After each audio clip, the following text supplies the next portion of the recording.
How are you? I can't complain. I'm a bit tired, but I'm good nonetheless. How are you?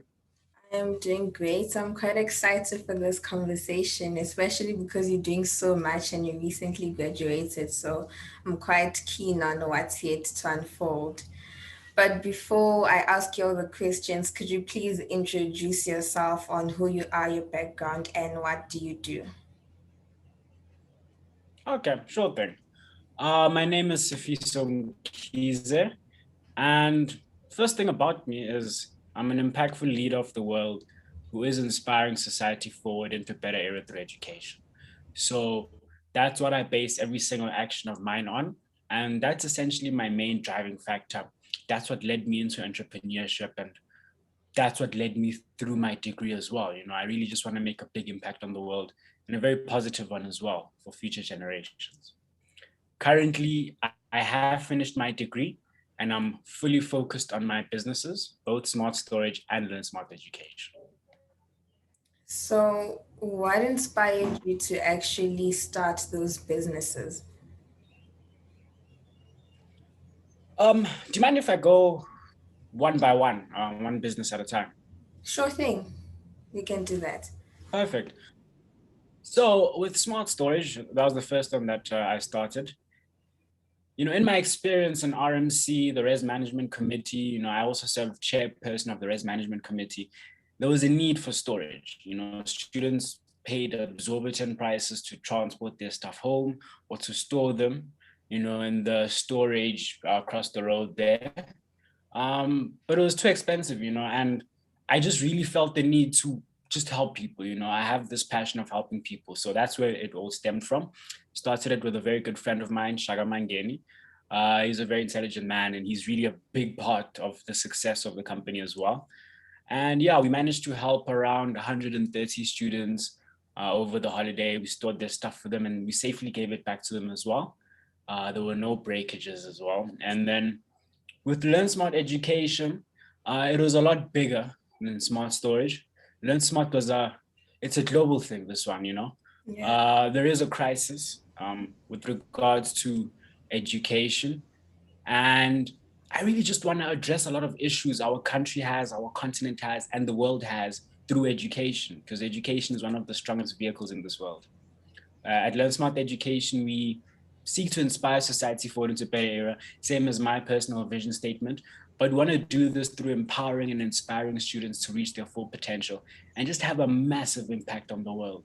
So, yeah, uh, please do tell me if I do speak for long. I can literally speak about this stuff the whole day. That is absolutely okay. Don't worry about it. Congratulations once again on your degree. And sticking to the topic of education, what would you say was the impact of education on you personally? Okay. First off, thank you. I do appreciate that. And education for me, you know what, it played a very big role.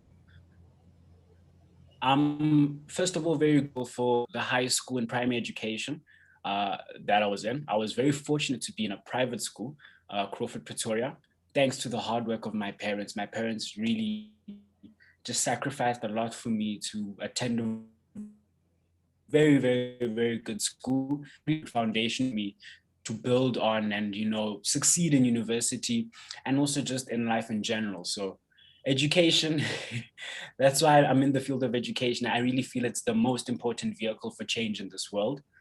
And yeah, So, what would you say? How would you say, oh my goodness, sorry. So, what would you say was the impact of mental health on education, or whether your education impacted your mental health? you know what, I can definitely say that I have had a few issues with mental health here and there. And in LearnSmart education, it's something that actually it's a very big talking point of ours, and it's one of the many reasons that I actually started it, because I really want us as a society to just have conversations on mental health, on what depression is and all that stuff. Back in high school, especially in matric, I actually remember the day. It was one of my lowest points in my life, where I was excelling I was doing well in school. I was a very good student, got very high marks and stuff like that. But There was one day specifically where I just felt very, very sad, and I couldn't understand why I felt sad. And I didn't really want to go to school. Yeah. So after some time, after changing and all that stuff, I just sat in my room and then I just broke down. I literally just started crying. My parents didn't know what to do. But yeah, I mean, that day wasn't really spoken about.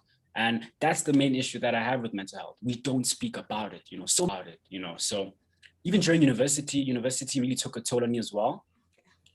So even during university, I went through a lot of mental issues, but I sort of have a very strong support network in my friends, in my family, in my girlfriend as well. I'm very grateful for all these people in my life. And I literally not watched, but witnessed one of my friends, commit suicide as a result of depression. It's something that me and my friends didn't expect at all. It left us broken, I'll be honest. And it was another very big sort of driving factor behind LearnSmart education. But no one's life should ever be at jeopardy for a qualification or for the prospect of a better life. Wow, that is quite insightful. And I just thought about the amount of people I know personally who have mental health struggles, including myself. And it's quite difficult to even start the conversation because not many people are willing to take part in mental health conversations. So it's quite good seeing that we have young people who want to start these conversations, drive and fuel them so that we decrease the amount of people who lose their lives due to people who are ignorant of the fact that we have mental health issues. So, this is totally unrelated to mental health, but would you say that the standardized way of testing our knowledge is effective? And would you say it prepared you for life outside of varsity? Uh, You know what? First of all, before I comment on that, I'd just like to say that our education system has really come far, from the education that our parents got back in the apartheid time to now. It's come leaps and bounds ahead. But that being said, there definitely is space for improvement. I'm not the biggest fan of the grading system. I really believe there are better ways to sort of gauge a student's progress and a student's competency in something. And in my experience, I'd say the testing method, it sort of doesn't really encourage students to absorb the work and really understand what they're doing, but it's more a case of a short-term goal of let me cram, pass, and forget so that I can pass this test.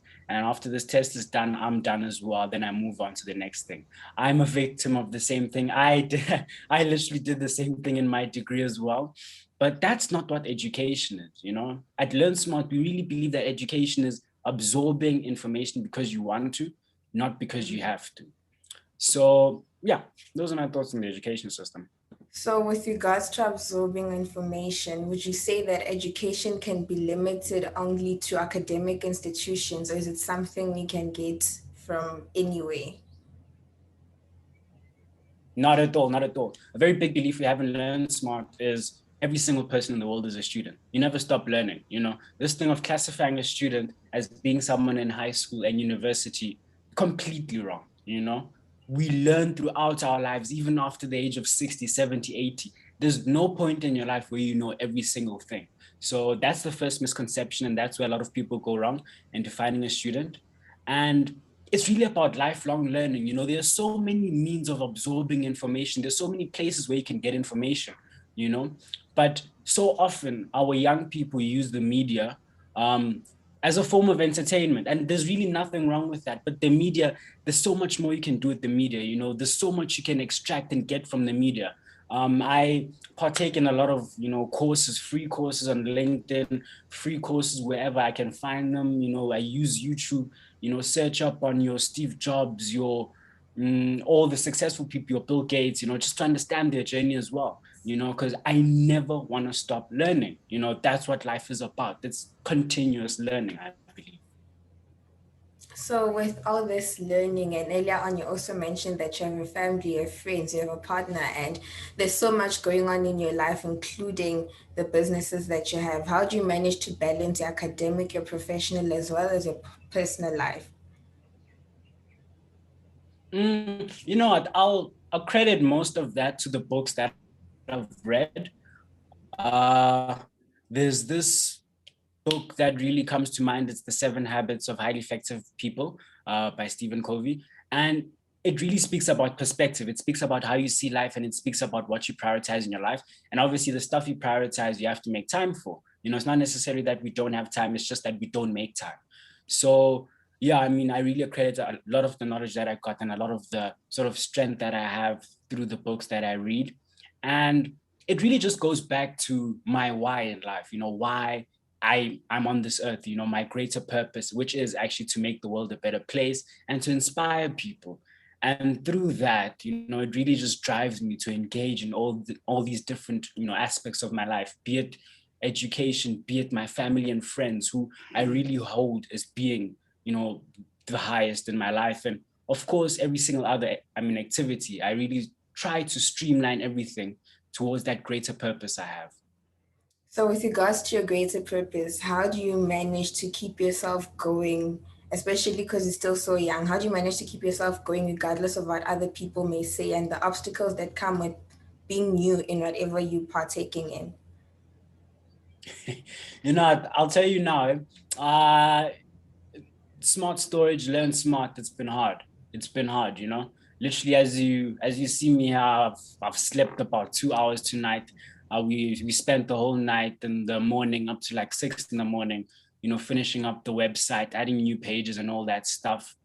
But the energy that I get, you know, it's really, once again, it's driven by my why, and I will never stop, you know, in my journey into making this world a greater place. You know, I used to say that I see myself as the next Steve Jobs or as the next Bill Gates, but that's an incorrect statement, you know, because I am the next Sifiso Mkhize. You know, I feel that the impact that I have can be comparable to them, yes, but in a sense is also very different, you know. We all are different as people, and we all are on our unique journeys. I'm inspired by these people, but I really do believe that I am the next Sifiso Mkhize and I will make a difference in this world. That's what pushes me and drives me every single day. Wow. Wow, wow, wow. I am inspired right now. So, Thank you. I'm young, you're also young. What's one myth about the youth do you can't you stand, and could you just debunk the myth for us right now? Laziness. You know, there's this very big, sure you can agree, but there's this very big thing, you know, where, you know, this new generation, we're very lazy, we're always on our phones, all that stuff. But I think it's just a matter of perspective. You know, it's a matter of obviously a lot of technology and a lot of what's available now was not necessarily available back then. So it can be sort of portrayed as us not partaking in a lot of things and being a lot lazier, but there are different ways to do things. You know, I really do believe. So I don't necessarily think we are a lot lazier than previous generations. I just think we're different. You know, I think we're different, and there's nothing wrong with that. There really isn't. With regards to laziness, I fully agree with you. And sometimes I think it's not a matter of being lazy, but you just haven't found something that you quite interested in because like Les Brown says, you need to be hungry in order to get something done because if you don't have the hunger, nothing fuels you to want to get it done. So I fully agree with you that it's not being lazy, but we just need people to be more patient and understanding towards us because we are living in a new era with so much technology advancements and everything is so different. So I think it's also quite overwhelming to the other generations what's happening right now. So what do you think the youth can do right now to better society in any aspect, but I want to focus a lot on employability. Love the question actually. Um, I really feel like us as the youth, we see the world differently. You know, first of all, we are very privileged. The vast majority of us to be born after 1994 and after apartheid and everything, and sort of the new South Africa. which sort of allowed us to open our minds a little bit more and see things differently. So I really think that we as the youth can use our innovation and our new take on the world to generate employment, to generate employment opportunities, to find gaps in the market. There are literally so many gaps. I remember going into COVID, everyone was focused on, it's, no, man, things are closing down, things are locking down, there's nothing that can be done. Literally, me and Shara, when we sat there during COVID, we were like, what can we do? What opportunity is there? And COVID presented a whole plethora of opportunities. So I really feel like the youth can have a big impact. It's just about identifying that opportunity, actually just sitting down and not looking at the negative, not looking at the bad stuff, but just looking at the small light here and there, and just latching onto it. With regards to COVID, which is quite an interesting topic at the moment to me, how would you say you got out of 2020 and what did you learn from 2020 are you using right now to better yourself in 2021? Okay, first of all, I have to say, most important thing in my life is family, And when I say family, of course, I do talk about my direct family, but I also speak about the people around me, my friends, as I mentioned earlier, my girlfriend as well, So 2020 really taught me to value the relationships that I have in my life, It's what has actually brought me this far, Every single day, I'm inspired by my friends. I'm inspired by my parents. My mom recently got a promotion. She's, now in the highest position in the hospital. Brilliant achievement, Every single day, my girlfriend inspires me as well, So it really just taught me to appreciate what I have in my life and just be grateful every single day that I have woken up. I'm living. I have an opportunity to impact the world, That's the biggest lesson. And I'd say a secondary lesson is just hard work. Obviously online learning. Uh, I'm sure you can agree, also being a student, Yeah, online learning is not easy. it's not. It's definitely not easy, but it has to be done. You can't look at, you can't look at the negative. You have to just get it done. You have to boil down work, and on top of that, obviously the businesses. I was still in RMC at the time. So just hard work. Hard work really does pay off. And that is quite true, especially when you mentioned online learnings, like some PTSD going on this side. But we need to get the work done, and the work is going to get done because we have no choice. So those are all the questions I have for you. Thank you so much. What is one word to conclude this conversation? One word you'd use to describe yourself and why that word? One word to describe myself, I'd definitely say impactful. Impactful, that's the first word that comes to mind. And that's what I base a lot of things, with regards to the decisions I make every day, do I do this? Do I do that? What will generate the most impact? So definitely that's the one word. And I'd also just like to thank you actually for just bringing me on this platform. I really do like what you're doing. I really love your Instagram and I love this movement that you have. So I really do appreciate being part of this experience. Thank you so much for your time and for your knowledge and sharing so much with us. We now have a book to read. We know LearnSmart. I'm sure a lot of students who are going to watch this are going to want to find out more about it. So thank you so much. This is just a question I would like to ask you. Where to from here when you've done so much? How much more are you planning to go further? Look, I'm only on 0.0001% at the moment. I mean, I've started my journey, but I haven't started, literally the world is my oyster. Right now, sitting here, I can't tell you what I'm going to do next, but what I can tell you is that I'm going to change the world. I'm going to make the world a better place, and I'm going to inspire and impact a whole heap of students with the help of my team, of course, being LearnSmart or whatever venture I go into, as well as my family and friends, of course. And on that note, I cannot close any further. You've just literally summed everything up. So thank you so much, Sifiso.